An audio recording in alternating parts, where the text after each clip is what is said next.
आज का साक्षात्कार उन खास युवाओं के लिए है जो नौकरी नहीं करना चाहते, जो चाहते हैं कि आने वाले समय के हम टाटा, बिरला और अंबानी हों, लेकिन उद्योग या व्यापार करेंगे कैसे? कौन करेगा उनकी सहायता उनको उद्यमी बनाने में, उनका स्वरोजगार विकसित करने में? इन्हीं सवालों के जवाब के लिए आज के साक्षात्कार में हम मिलवाएंगे आपको बदायूं जिला उद्योग केंद्र के उपायुक्त श्री अशोक कुमार उपाध्याय से। जुड़े रहें सत्य में भारत न्यूज के साथ। सर्वप्रथम तो हम आपका परिचय जानना चाहेंगे अपने दर्शकों के लिए। मेरा नाम अशोक कुमार उपाध्याय है जी। उपायुक्त उद्योग के पद पर मैं यहाँ कार्यरत हूँ। जी सर, कितना समय हो गया आपको उपायुक्त पद पर, कि आपकी जो ज्वाइनिंग हुई थी वो उपायुक्त पद पर ही हुई थी? नहीं, ऐसा नहीं है, डायरेक्ट सीधे उपायुक्त के पद पर किसी की ज्वाइनिंग नहीं होती है। जी जी। इस पद पर लगभग 4 वर्ष मुझे हो चुके हैं। जी। क्यों सर, पूछने का कारण ये था, जैसे आज का युवा है, उस युवा में एक होड़ मची हुई कहीं ना कहीं सरकारी नौकरी को लेके। आप भी देखते होंगे करोड़ों युवा तैयारी करता है, लेकिन सरकारी नौकरियां लिमिटेड होती हैं। इसलिए मैं जानना चाहता था अपने उन युवा साथियों के लिए। तो सर, हम आपसे ये जानना चाहेंगे, आज का जो युवा सरकारी की नौकरी की दौड़ में भाग रहा है, ऐसा युवा क्या करे, उद्यमिता से वो कैसे लाभ ले सकता है? आपसे अच्छा शायद कोई नहीं बता पाएगा। देखिए, ऐसा है कि आज के समय में जी सरकार की बहुत सारी योजनाएं ऐसी चल रही हैं जी, जिनके माध्यम से आदमी जो है स्वयं के उद्योग लगा सकता है। जी यानी लोगों को रोजगार दे सकता है। जी, छोटे से लेकर बड़े तक जी तमाम सारी स्कीमें हैं, जैसे मुख्यमंत्री आवास रोजगार योजना, प्रधानमंत्री रोजगार सृजन कार्यक्रम, एक जनपद एक उत्पाद। जी, उसके अलावा भी बड़े प्रोजेक्ट भी हैं, 1 करोड़ तक के माइक्रो, उसमें जो आप कोई उद्योग लगाते हैं, प्लांट एंड मशीनरी 1 करोड़ तक की है, जी, तो उसमें 20% कैपिटल सब्सिडी और 50% जो इंटरेस्ट सब्सिडी गवर्नमेंट दे रही है। जी 1 करोड़ से 10 करोड़ तक अगर प्लांट एंड मशीनरी है तो 15% कैपिटल सब्सिडी दे रही है। जी, 10 करोड़ के बाद 50 करोड़ तक प्लांट एंड मशीनरी है तो 10% कैपिटल सब्सिडी दे रही है। जी, जमीन आप उद्योग के लिए खरीदते हैं, उस पर स्टाम्प ड्यूटी छूट में आपको मिल रहा है, जी, जीएसटी में छूट आपको मिल रहा है। तमाम सारी सुविधाएं ऐसी हैं जो गवर्नमेंट इस समय उद्योग संचालित करने के लिए लोगों को दे रही है। जी, तो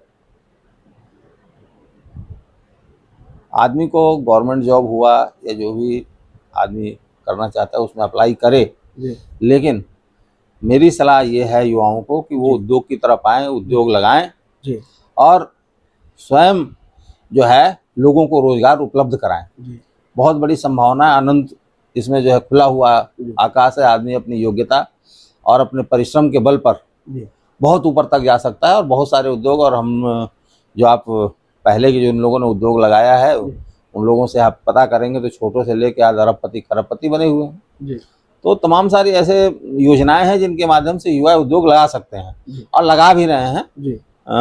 पिछले वर्ष में समझ लिया कि बैंक भी इस समय काफ़ी आगे बढ़ के पिछली वित्तीय वर्ष 23-24 जो गया है इसमें 104% जो मुख्यमंत्री रोजगार योजना में लोन बैंक ने दिया है। तो लोन दिया है, इसका मतलब ऐसे रोजगार लगे हैं तभी तो दिया है बैंक ने लोन जो है। और भी हमारे यहाँ बदायूं में आप देख रहे हैं कि कई एक जो है फैक्ट्रियाँ लग रही हैं, छोटी बड़ी बहुत सारी लग रही हैं, सौर ऊर्जा की लग रही हैं, जैव ऊर्जा की लग रही हैं। तो उद्योग के क्षेत्र में युवाओं को आना चाहिए और अपना उद्योग लगाना चाहिए। बड़ा अच्छा गवर्नमेंट की बड़ी अच्छी अच्छी स्कीमें हैं जिसका लाभ उठाना चाहिए। सर, अगर उद्यमिता की बात करें, जब से आप बदायूं में उपायुक्त बने हैं तब से बदायूं में आपने मतलब उद्योग को बढ़ाने के लिए कुछ ऐसे क्या सराहनीय कदम उठाए, हमारे दर्शकों के लिए कुछ बताना चाहें सर? देखिए, ऐसा है कि इसमें सबसे बड़ी चीज़ ये है कि हमने ये सुलभ कराया कि हर आदमी उद्योग स्थापित करने के लिए आए और सही लोगों का चयन हो सके। पूर्व में भी सही लोगों का चयन होता, लेकिन उतने लोग नहीं आ पाते थे, इस वर्ष ये सुनिश्चित किया गया कि अधिक से अधिक काम करने वाले लोग आए, और लोग आए हैं जी। लोग आए हैं, इसीलिए बैंक ने फाइनेंस भी किया है। जी। और इन्वेस्ट यूपी के तहत जो है ग्राउंड ब्रेकिंग सेरेमनी भी यहाँ हुई है, जी। जिसमें ये समझ लीजिए कि लगभग 45 उद्योग तो हमारे यहाँ करोड़ों के उसके लग रहे हैं, जी। जिनसे रोजगार भी यहाँ होगा। तो व्यक्तिगत रूप से भी निवेशकों से संपर्क स्थापित किया जा रहा है। औद्योगिक निवेश नीति 2022 के अंतर्गत जो है कई एक इकाइयाँ हैं लग रही हैं, आगे भी प्रयास किया जा रहा है लगाने का, जिससे कि जो है रोजगार यहाँ बढ़े। सर मैंने तो आपको कई बार बैंकों में भी बैठा हुआ देखा है, आप बड़ा प्रयास करते हैं कि अगर किसी युवा की यहाँ से फाइल जाती है तो आप स्वयं भी बैंक चले जाते हैं, बैंक वालों को भी मोटिवेट करते हैं कि युवाओं को आगे बढ़ाया जाए, या किसी व्यक्ति को आगे बढ़ाने में जो भी आपके भरसक प्रयास होते हैं वो मैंने देखा है आपको कई बार बैंकों में बैठे हुए भी। सर तो आपके ये सराहनीय कदम रहे बदायूं के लिए। सर मैंने सुना है बदायूं में कोई ऐसा जगह भी बन रही है या उद्योग के लिए ऐसा स्पेस डिसाइड किया गया ये गंगा यमुना एक्सप्रेस वे पे, क्या ये सही है सर? ये सही बात है। गंगा एक्सप्रेस के बाद के किनारे किनारे जो है गवर्नमेंट की पॉलिसी है जी कि औद्योगिक क्षेत्र विकसित किया जाए। दातागंज के पास जो है जी एक 300 एकड़ के आसपास जो है एक औद्योगिक गलियारा जो है विकसित किया जा रहा है। इसमें ज़मीन लेने की प्रक्रिया यूपीडा द्वारा किया जा रहा है जी। और हम समझते हैं कि बहुत जल्दी ही जो है अधिग्रहण का कार्य पूरा हो जाएगा जी। और उसके बाद जो है उसमें उद्योग स्थापित होंगे उद्योग स्थापित। जैसे सर अभी बात हो रही थी हमारी 45 उद्योग आ रहे हैं जो करोड़ों रुपए के हैं, जिससे बदायूं में युवाओं को रोजगार भी मिलेगा। तो सर हम जैसे अपने दर्शकों को बताना चाहें कब तक संभावित हो सकता है, साल 2 साल? देखिए ये जो 45 हम आपको बता रहे हैं ये तो लगभग आपके यहाँ 10-15 तो लग चुके हैं जी। जैसे HPCL का प्लांट लगा हुआ है ये, और हमें ऐसा लगता है कि जिस तेजी से काम चल रहा है जी। उस तेजी से साल 2 साल के अंदर 2 साल के अंदर लगभग जो है जी। जो औद्योगिक हमारा गलियारा है जी। इसमें उद्योग स्थापित हो जाएंगे। जी सर, जैसे हमारे बदायूं के युवा दर्शक भी हैं, कुछ ऐसे लोग भी हैं जो डरते हैं उद्योग लगाने से कि कहीं लॉस हो गया या रिस्क नहीं ले पाते, ये रिस्क फैक्टर ज़्यादा होता है। तो ऐसे युवाओं से आपका क्या कहना होगा कि रिस्क लें और आगे बढ़े? देखिए ऐसा है कि मैं सभी अपने युवा साथियों से ये कहूँगा जी कि डरने की नहीं आवश्यकता नहीं है जी।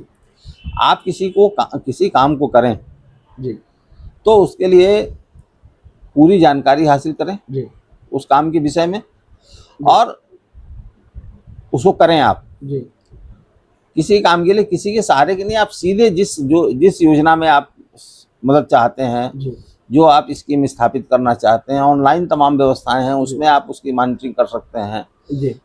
जानकारी हासिल कर सकते हैं। पूर्ण जानकारी हासिल करके उद्योग लगाएं जी। और जिस निमित्त जी। आप लोन लें जी। या वित्तीय संसाधन आप इकट्ठा करें जी। उसको उसी पे खर्च करें।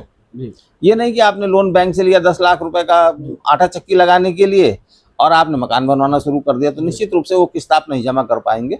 तो आप जो है जिस काम के लिए लोन लें उसी काम को आप अगर प्रारंभ करेंगे तो घाटे का और नुकसान का कोई मतलब ही नहीं बनता।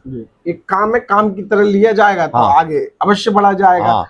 लेकिन अगर उसमें कहीं लोग सोचते हैं कि यार लोन ले लिया आप घर बनवा लें या मान लो कुछ और कर लें, तो उससे कैसे फिर लोन तो रीपे भी नहीं कर पाएंगे। अच्छा सर, एक और बड़ा इंटरेस्टिंग क्वेश्चन है आपसे। चूंकि बदायूं एक औद्योगिक दृष्टि से भी पिछड़ा है और मैंने देखा शैक्षिक रूप से भी पिछड़ा है, लोगों को ऐसा पर लगता है कि हम लोन ले लेंगे, लोन देना नहीं है हमें। तो सर इस भ्रांति को कैसे हमारे दर्शकों को समझाएंगे? देखिए ऐसा है कि अब ये भ्रांति क्यों लोगों के दिमाग में आई हम नहीं समझते हैं। जी। गवर्नमेंट ने जितने भी लोन दिए हैं जी या दिए जा रहे हैं जी वो निश्चित रूप से आपको रिटर्न करने हैं। जी। अब जैसे आपने 10 लाख रुपए लिया तो मुख्यमंत्री और स्वरोजगार योजना में आपको 25% सब्सिडी, तो आपको ये जो सब्सिडी है आपके उद्योग को स्थापित करने में सुविधा उत्पन्न हो, इसलिए आपको 25% सब्सिडी दिया जाता है। जी। लेकिन इसका ये कतई मतलब नहीं है कि आप उद्योग नहीं चलाएंगे तो 25% आपको मिल जाएगा जी क्योंकि 2 साल बाद पुनः जो है जिला उद्योग केंद्र और बैंक द्वारा आपका जो है निरीक्षण किया जाता है आपकी इकाई का, और उसका आधारभूत फैक्टर है कि आपकी इकाई संचालित रहनी चाहिए और बैंक की किस्तें समय से जब जमा रहती हैं तभी आपको सब्सिडी मिलती है। जी तो सब्सिडी आपको केवल ये है क्योंकि आदमी जब नया नया उद्योग लगाता है तो बहुत सारी दिक्कतें होती हैं, साल भर के आसपास उसको जो रिटर्न आने में लग जाता है, तो सब्सिडी उसमें बड़ी मदद करती है। जी तो अगर कोई आदमी ऐसी भ्रांति फैला रहा है कि लोन लेकर के हमें वापस नहीं करना है, तो इससे लोग अपने मन से निकाल दें। आपने लोन लिया है तो निश्चित रूप से आपको जो है ड्यू किस्तों में जो बैंक द्वारा किस्तें निर्धारित की गई हैं उसके अंतर्गत आपको वापस करना ही पड़ेगा। सर, जैसे कोई युवा कोई रोजगार करना चाहता है, क्या सरकार की तरफ से उस रोजगार के लिए या उस उद्योग के लिए कोई ट्रेनिंग भी होती है? अगर ट्रेनिंग होती है तो वो कैसे पार्टिसिपेट करे? थोड़ा सा सर इसके बारे में भी बताइए। देखिए, ऐसा है कि किसी भी उद्योग को लगाने के लिए टेक्निकल जानकारी, जी जो टेक्निकल प्रशिक्षण है वो जिला उद्योग केंद्र द्वारा नहीं दिया जाता है। जी जी उसके लिए राजकीय औद्योगिक प्रशिक्षण संस्थान है, ITI, और तमाम सारी जो है प्रशिक्षण एजेंसियां हैं जी जो प्रशिक्षण देती हैं। ठीक। और जब आप इससे प्रशिक्षण ले लेते हैं, बहुत से लोग प्रशिक्षण लेके उद्योग लगाते हैं, बहुत से लोग जो है जी अपनी जानकारी के हिसाब से उद्योग लगाते हैं। जी हाँ, अगर कोई विशेष जानकारी किसी उद्योग से आपको लेना है जी तो उसमें जिला उद्योग केंद्र आपका जो है सहयोग जरूर कर सकता है, जी लेकिन किसी उद्योग को चलाने की विशेष ट्रेनिंग जिला उद्योग केंद्र द्वारा नहीं दी जाती। जी जी जी सर, बदायूं के युवाओं के लिए, बदायूं के लोगों के लिए संदेश आपका क्या होगा? मेरा यहाँ के सभी युवा निवासियों से मेरा जो है आग्रह है कि आप लोग निसंकोच होकर के जो है उद्योग लगाएं। जी और आज के डेट में सारी योजनाएं ऑनलाइन हैं, जी इसलिए आप लोग सीधे पोर्टल पर, निवेश मित्र पोर्टल पर जो है वो उद्योग लगाने के लिए आवेदन पत्र सारे हैं उन पर अपलोड करें। जी किसी के कहने पर या किसी को माध्यम न बनाएं उसमें जो है। जी आपको अगर किसी प्रकार की कोई कठिनाई होती है उस आवेदन को करने में, जी तो आप सीधे जिला उद्योग केंद्र में आकर के जो है यहाँ हमसे संपर्क स्थापित कर सकते हैं। किसी माध्यम की या किसी सिफारिश की कोई आवश्यकता नहीं। धन्यवाद सर, आप इतने बिजी रहते हैं, आपने हमें समय दिया, मैं बहुत बहुत आभार व्यक्त करूंगा आपका। और मैं अपने दर्शकों को भी बताना चाहूँगा, सर उद्योगों के लिए, बदायूं के उद्योगों के लिए स्पेशली चिंतित रहते हैं। मैंने हमेशा देखा है युवाओं को आगे बढ़ाने की बात करते हैं। तो सर, आपने हमें अपना समय दिया, बहुत बहुत आभार आपका।